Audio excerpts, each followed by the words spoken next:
ఉపవాసాలు చేస్తున్నావా? ఉపవాసాలు చేస్తే కూడా ఏకాదశి ఉపవాసం చేస్తే కాస్త బాడీ హీట్ ఎక్కుతుంది. నీళ్లు బాగా తాగాలి.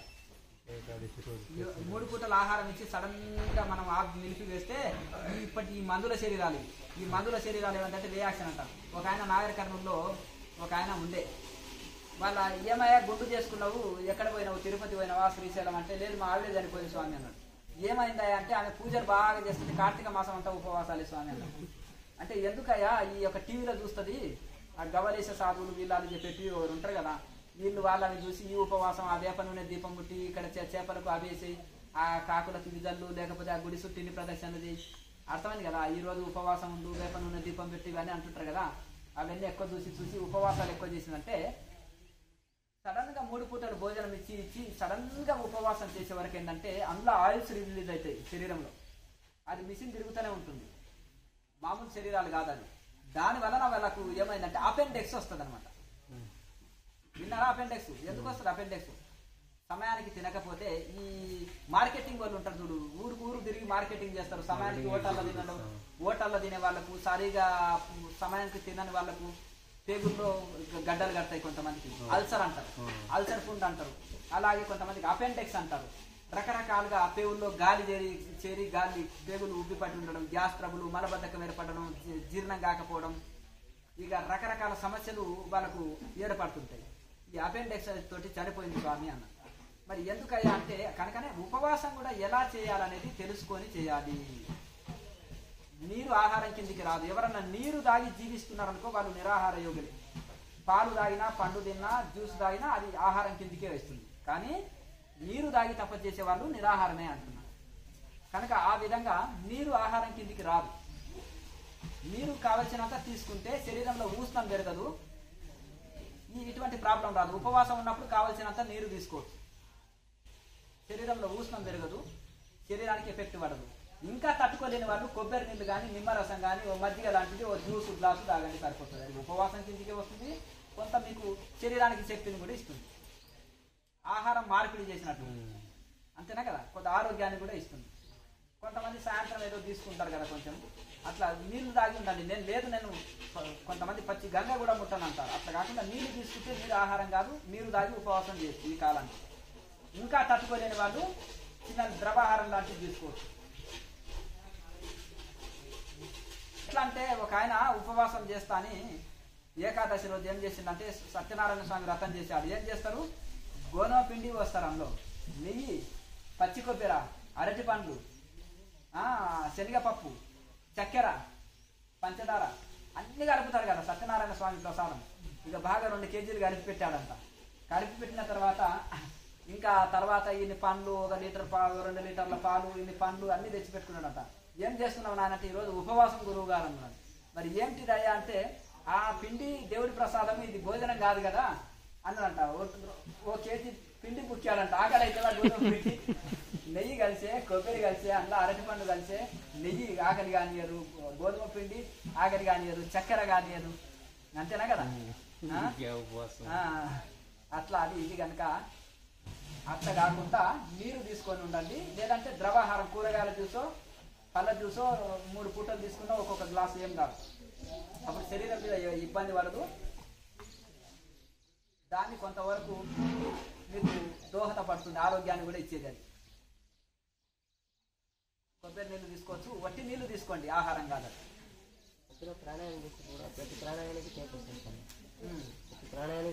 కొంత గ్యాస్ ఉన్నట్టుంది, గ్యాస్ ట్రబుల్ ఉందా?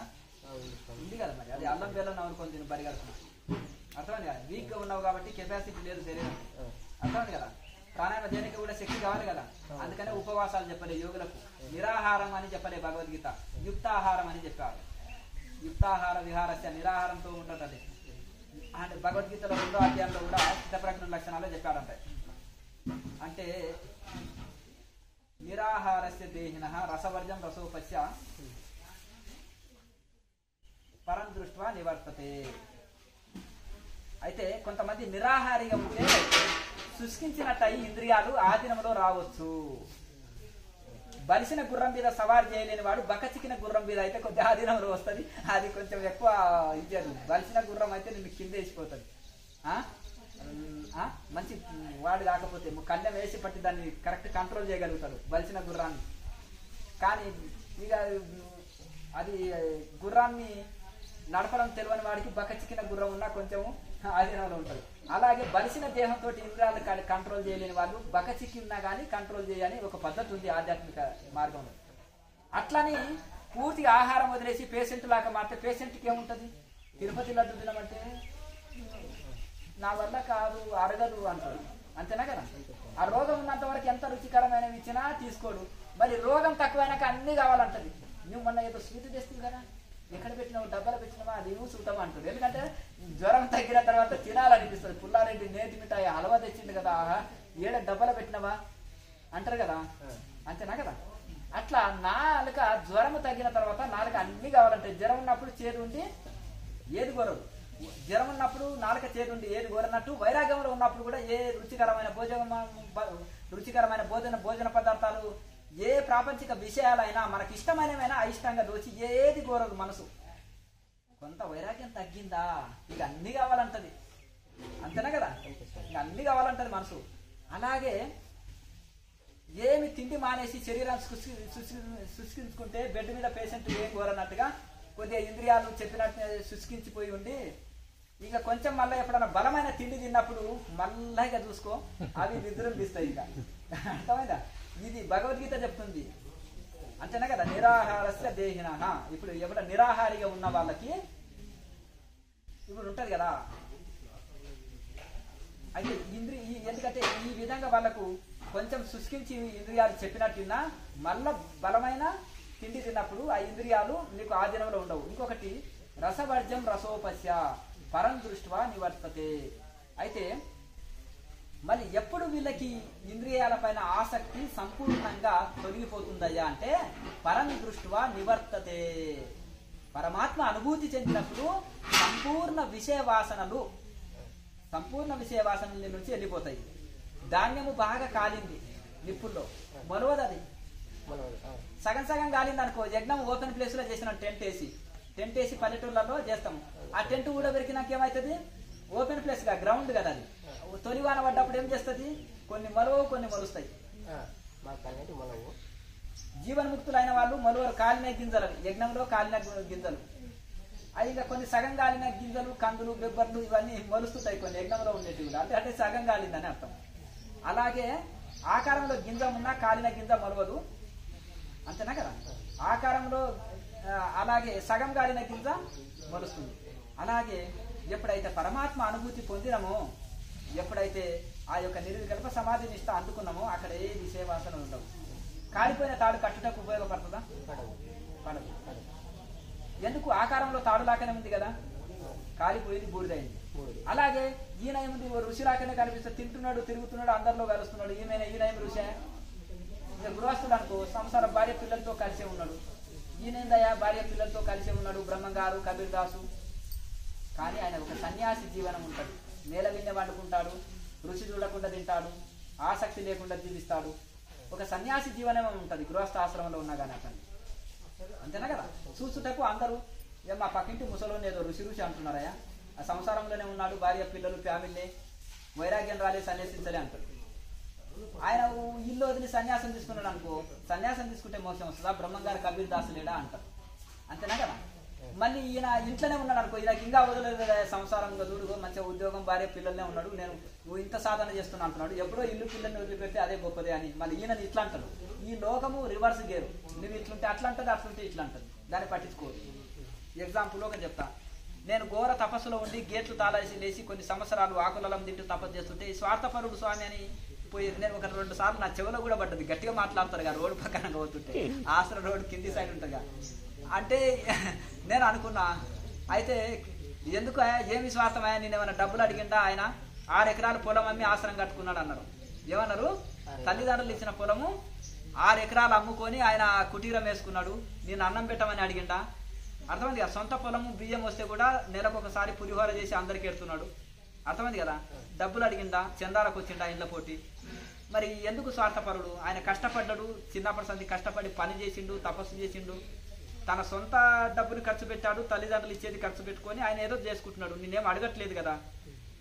అంటే అట్లా కాదు, ఆయన ఈ మోక్షం కోసం చేసుకుంటున్నాడు. ఆ స్వామి తపస్సు ఎందుకోసం? మోక్షం కోసమేగా ఈ సన్యాసులు స్వార్థపరులు. మరి ఆయన పొందే మోక్షం నలుగురికి ఆ మార్గం చూపిస్తే అందరు కూడా తరిస్తారు కదా, స్వార్థం లేని దానికి గుర్తు కదా. ఎందుకన్నంటే ఇందుకన్నా అని మళ్ళీ ఈయన ఆయనకి చెప్తున్నాడు. అర్థమైందిగా? ఆయన ఒక్కడే మోక్షం పొందాలని ఒక్కడే చేసుకుంటున్నాడు. ఎవరికి ఉపయోగం? పుట్టలోని చెదలు పుట్టదా గిట్టదా? ఆయన స్వార్థం కోసం మోక్షం కోసం తపస్సు చేసుకుంటున్నాడు, అంత ఘోర తపస్సు. కనుక ఆయనని స్వార్థపరుడు అన్నాను అని ఈయన అంటున్నాడు. నలుగురికి ఉపయోగపడితే ఆయన నిస్వార్థపరుడు అని ఈ నోటి ఉంటేనే అంటుంటి అని ఇద్దరి మధ్యలో చర్చ అనమాట. నేను నవ్వుకున్నాను అన్నాడు. నాకు నవ్వు వచ్చింది అనమాట. అంటే లోపల గంభీర స్థితిలో ఉండి లోపల అనుకున్నా, ఆహా లోకం ఎంత చిత్రము.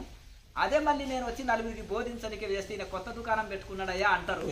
ఇన్ని రోజులు మౌనంగా తపస్సు బాగా చేస్తుండే రమణ మహర్షిలాగా ఈ మధ్యలో ఏదో దుకాణం పెట్టుకున్నాడయ్యా అంటారని అప్పుడు నేను అనుకున్నా. మళ్ళా తర్వాత అదే సేమ్ అయింది. ఇంతవరకు స్వామి మౌనాలు పట్టుకొని ఘోరంగా బాగుండే, నరవాసన తగలకుండా ఇప్పుడు కొత్త దుకాణం పెట్టుకున్నాడయా, శిష్యుల్ని గుంపు గుంపు వేసుకొని ఏదో బోధనలు చేస్తూ భలే ఉన్నాడయా.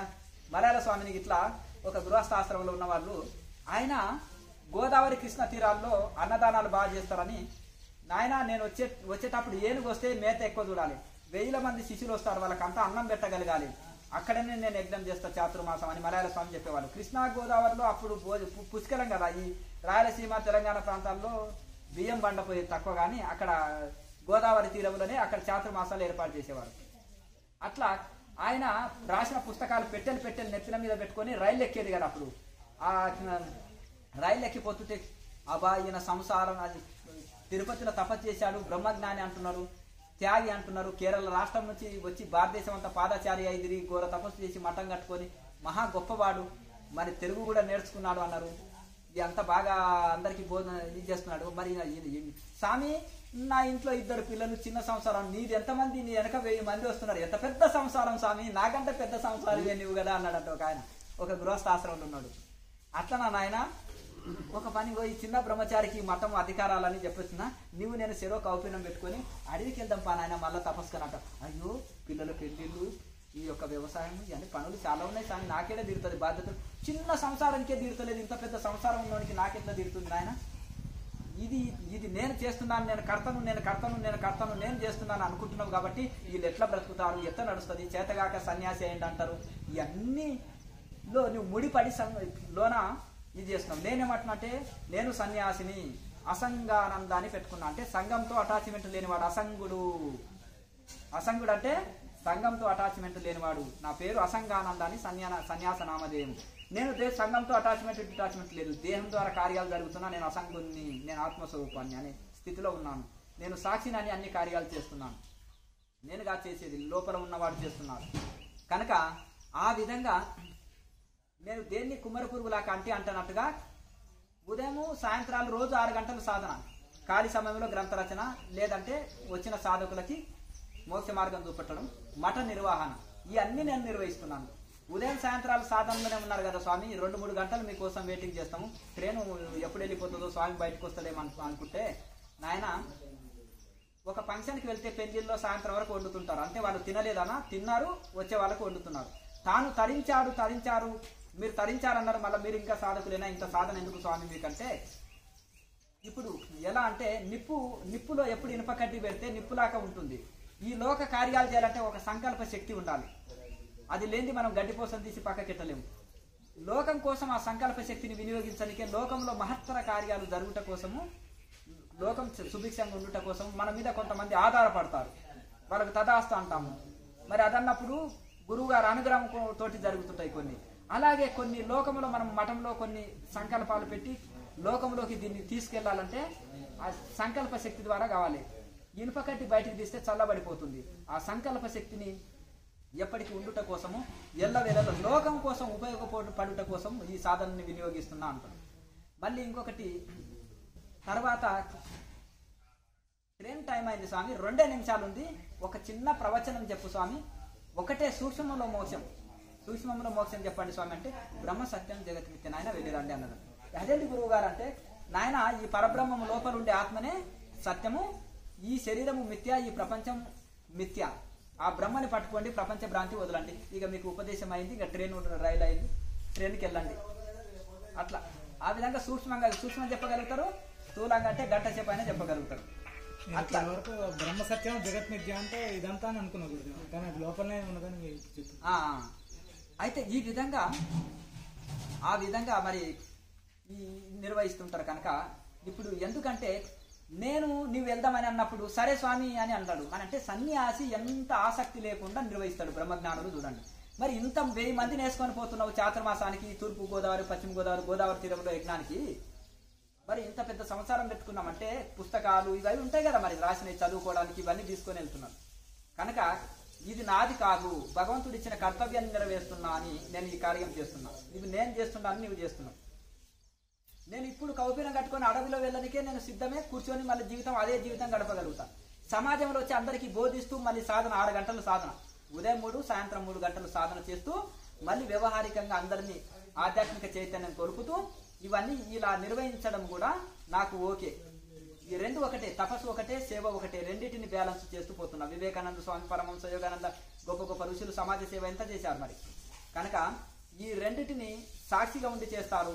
నేను చేస్తున్నాననే భావన ఉండదు, ఫలితం కోరకుండా చేస్తారు. కనుక తపస్సు సేవని రెండు కళ్ళలాగా భావిస్తారు, సేవని కూడా ఒక తపస్సులాగా భావిస్తారు.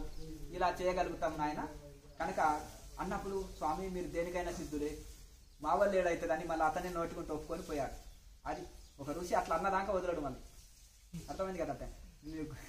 నేనేమో అనుకున్నా స్వామి ఇంత వివరణ మీరు చెప్పగలరు, మీరు ఇప్పుడే వదలడానికి సిద్ధంగా ఉన్నారు, మీరు వదిలినా వదులుతారు కానీ నాకంతా వదిలే శక్తి లేదు స్వామి, నేను వదలలేదు, నాకు బాధ్యతలు ఉన్నాయి అన్నాడు. కనుక ఆ విధంగా ఋషుల స్థితి సామాన్యుడి స్థితి ఒకటి ఉంటుంది. కానీ సామాన్యులు ఋషుల లాగా పలుకుతారు. గృహస్థ ధర్మాలు సన్యాసులు చెప్తారు, సన్యాసుల ధర్మాలు గృహస్థులు సన్యాసులు పాటించరు. కానీ గృహస్థులు సన్యాసుల ధర్మం చెప్తారు, కానీ గృహస్థ ధర్మాలు మాత్రం తుంగలో దొక్కేస్తారు అంటారు మలయాళ స్వామి చెప్తాడు. కనుక ఎవరి ధర్మాలు వాళ్ళని అనుసరిస్తే నిశ్చింతగా వాళ్ళు తరిస్తారు. ఇంకొకటి అదే మరి అతను అన్నాడు, మరి అన్నప్పుడు అరే స్వామి ఇంతకాలం ఇది ఉన్నాడు కదా, మళ్ళీ అతను పొందిన అనుభూతిని 10 మందికి అందించడానికి మళ్ళీ సమాజానికి సేవ చేస్తున్నాడు, ఆయనలో స్వార్థం లేదు అనుకున్నవాడు కొంత నిజంగా అర్థమైనట్టుగా. అంతేనే కదా. ఘోర తపస్సు అడవిలో మౌనం భర్తీ చేస్తేనేమో స్వార్థపరుడు, ఆయన మోక్షాల కోసం ఆయన చేసుకున్నాడు అంటారు. మళ్ళీ అతను పొందిన అనుభూతిని నలుగురికి అందివ్వాలని వస్తే ఈయన కొత్త దుకాణం పెట్టుకున్నాడు, మౌనంలో ఉండాలి కదా సన్యాసులు అరణ్యంలో అంటారు. అర్థం కదా. లోకో భిన్న, అందుకని లోకాన్ని పట్టించుకోకు, నువ్వు చేస్తున్నది చేస్తూ పోతుంది. ఇంకొకటి మలయాళ స్వామి ఏం చేశాడంటే కేరళ రాష్ట్రంలో ఉన్నప్పుడు, బ్రహ్మచారిగా ఉన్నప్పుడు ఇంటి ముందర కుటీరం వేసుకునేది. ఇంకా అమ్మ వచ్చి పిలిచి అన్నం పెట్టేదంట. నన్ను ధ్యానాన్ని డిస్టర్బ్ చేసేసినావు, నేను ఇల్లు వదిలిపెట్టిపోతాను అనే ఒక కోపం అయ్యేదంట ఒకసారి తల్లి గుంట. ఇంటి ముందరనే కుటీరం వేసుకొని ఏం బ్రహ్మచారి అయిన వైరాగ్యం వచ్చినోడు ఎక్కడో దేశం వదిలి వెళ్ళిపోయాలి, వీడి ఇంటి ముందరనే కూర్చొని ఏదో సాధన చేస్తున్నాడు ఈ బ్రహ్మచారి, వీడికి ఇంకా తల్లిదండ్రుల మీద మోహం వదలలేదు అని అనేవాళ్ళంట ఇంటికాడు ఉన్నప్పుడు. ఇంకా అనుకున్నా పట్టించుకోపోయేది. తల్లిదండ్రులకు కూడా ఒకసారి యాత్ర తిరిగి వచ్చి కూడా గురువాజ్ఞతోటి వేద పాఠశాలలో చదివి గురువాజ్ఞ ప్రకారం యాత్ర చేసి వచ్చి మళ్ళీ తల్లికి ఆరోగ్యం బాగాలేదంటే వచ్చి, తండ్రి అంతకుముందే చనిపోయి ఉన్నాడు, తల్లికి మళ్ళీ కొంత సేవ చేశాడు, ఆరోగ్యం బాగాలేదంటే తెలుసుకొని యాత్ర నుంచి వచ్చి సేవ చేసి మళ్ళీ చేశాడు. ఒకసారి వైరాగ్యం వస్తే తల్లిని ఆ అనుగ్రహం తీసుకొని వెళ్ళిపోతాడు మళ్ళీ యాత్రలో. భారతదేశం అంతా తిరిగితే ఏదయ్యా నీది అంటే కేరళ అంటే ఆనాడు పాదయాత్రలు చేసి వెళ్ళేది కదా, చాలా గౌరవం ఉండేది యాత్ర చేసే వాళ్ళకి. ఇప్పుడు ఏంటి ఫ్లైట్ ట్రైన్ ఇట్లా ఎక్కి గురువున వస్తున్నారు కాబట్టి పెద్దగా ఇది లేదు. యాత్రికులు అంటే ఆనాడు అబ్బా ఆ దేశం నుంచి వచ్చిన వాళ్ళని. భాష ప్రాబ్లం ఎక్కువ ఉండేది ఆ కాలంలో, చదువు తక్కువ ఉండేది, భాష ప్రాబ్లం ఎక్కువ ఉండేది. అంత దేశం ఏమయ్యా మీ ఊర్లో మీ కేరళ రాష్ట్రంలో దేవుడు దొరకలేదా, ఇంత దూరం వచ్చావా అన్నారంట మలయాళ స్వామి. దేవుడు అంతటా ఉన్నాడు కదా అన్నాడంట.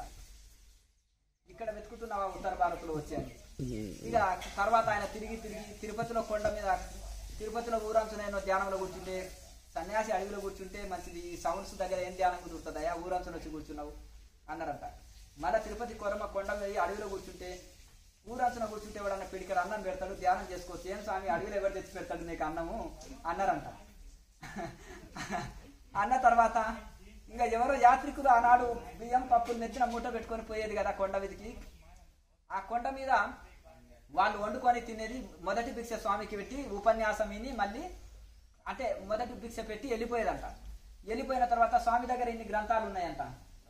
గుహలో చూస్తే ఇట్లా తొంగి చూస్తే ఏం స్వామి బాగా చదువుకున్న వాళ్ళు లాక్కున్నారు, వాళ్ళు పెట్టిన భిక్ష తింటున్నారు కదా, 4 మంచి మాటలు చెప్తే రుణం ఉండదు కదా, ఇంత మౌనం వదిలి ఏదో ఇంత ఇంతసేపు ప్రవచనం ఇస్తే వాళ్ళు కూడా తరిస్తారు కదా అని ఎవరో భక్తుడు అనేనంట అలా అన్నప్పుడు ఇదేదో బాగుంది కదా, తిన్నాము 1 గంట సేపు గ్యాప్ ఉంటుంది, ఎవరు సాధనలో చేయరు, వాకింగ్ చేయడము ఇంత కూర్చొని మాట్లాడడం ఏదో చేస్తారు. ఇంకా భోజనం చేసిన వెంటనే కూర్చోరు కదా, 1 గంట సమయం దొరుకుతుంది, 1 గంట గ్యాప్ అనమాట ఆయనకి. ఆ గ్యాప్లో నలుగురికి బోధిస్తే మంచిది కదా అని స్వామి ఏం చేశాడు, ఆ గంట భిక్ష పెడతారు కదా వాళ్ళు, భిక్ష తినేదవుడు 4 గంటలకు తినేదంట స్వామి, 4 గంటలకు వచ్చేదంట, అంటే 2 గంటలకు బయటకు వచ్చేదంట ధ్యానం నుంచి.